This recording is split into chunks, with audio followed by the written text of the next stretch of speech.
So we finally got a new toy to enjoy here. What do we got? We have the BELARUS tractor. Big baby. We think it's a mid-70s, possibly early 80s. Belarus, one of the two. 400 AN. It's a big girl, and she's got a nice loader on the front. Got it for a very good deal considering this loader. And the fact that it runs great. Doesn't have really any issues except for maintenance. We're cleaning the mud daubers out of the cooling fins because it's an air-cooled diesel. It's a Deutz style type of air-cooled 4-cylinder. And then the other thing I'm working on is getting the clutch adjusted. Because the clutch works, it shifts, it holds its gear once you get it in, and it just starts slipping after a while. So I think she's been a little neglected on the maintenance side of things.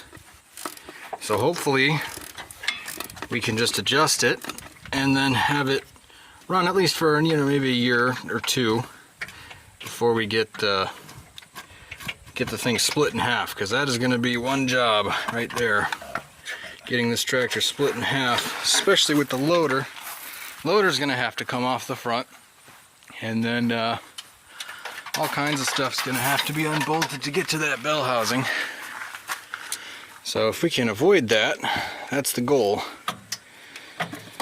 Of course, everything here is either in Russian or in badly translated English. The gauges, some of them work, some of them don't. I know the oil pressure gauge works and possibly the oil temperature gauge. Not quite sure there. I think Morgan just shorted out the starter. Almost. Did you touch the starter terminal?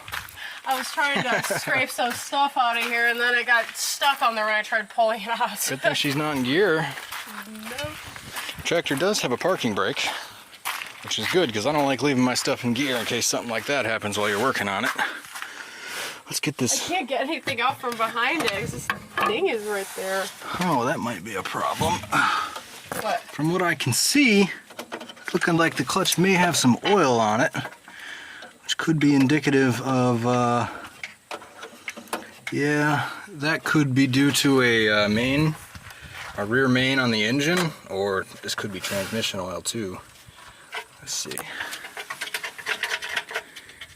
I mean, it feels like, well, it smells like burning clutch, but it looks like engine oil. I'm not quite sure. It's thinking some pretty black oil in it.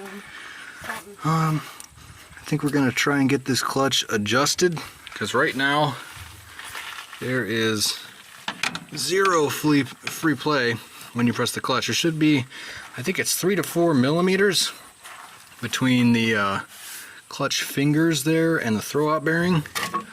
Yeah, see this one, if you look down in there, let's see if I can get a view of this. See how that one's not touching those throwout forks? This one, already in contact. When you press it, you're already disengaging the clutch. So I think we're going to try and get that properly adjusted and see what we can do in terms of, I think I got some oil on the camera there. See what we could do in terms of getting it holding gear, especially now that she's got 3 new gallons of fresh oil. Another thing I like about this tractor and these older Belarus tractors is that they, they're Soviet designs, and they're designed to be fixed very easily and maintained very easily without a lot of parts. So, let's see, wide angle, that's a little better. Yeah, without getting new parts. So it's got a centrifugal oil filter, it's got an oil bath air filter. Obviously you're not changing those, you're just cleaning them, which makes it better in my opinion, because out where I'm at, it's a little bit of a drive to get wherever a parts store is, and I try to stay here as much as possible. But I think we're going to get this blown out with the air compressor. You can see all that mud dauber nest in there and all that. And then we'll get her running.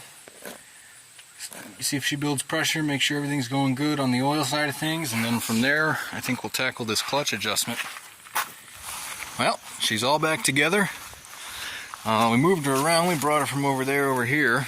See something on the corner of my lens, I think that's a crack. she's all back together. Cooling fins are all cleaned out. Runs great. I have no complaints with there.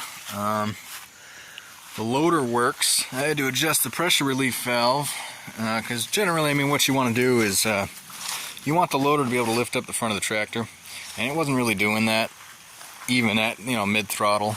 So I had to adjust the pressure relief up a little bit. Brought the pressure up. Now she seems to be doing well.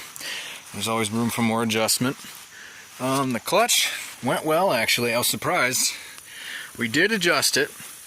All the forks have, or fingers, whatever you want to call them, have right around the ideal amount of play in them.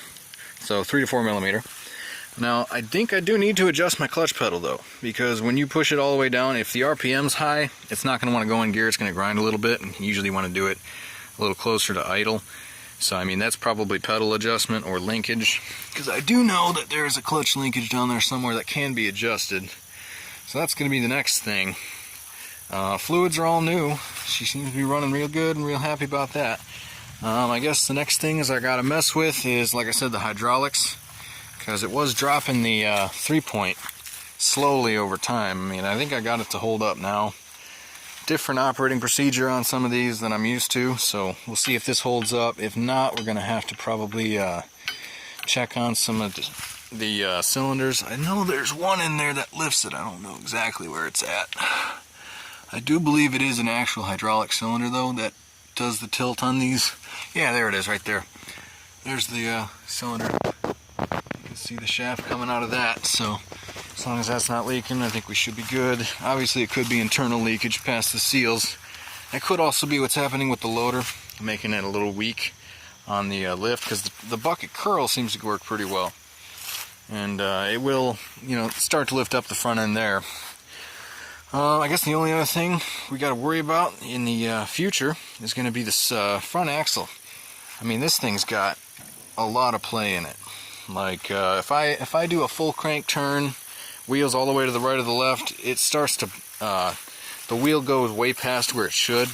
You can actually see here where my wheel dug into the ground when I was doing a turn to back up in here.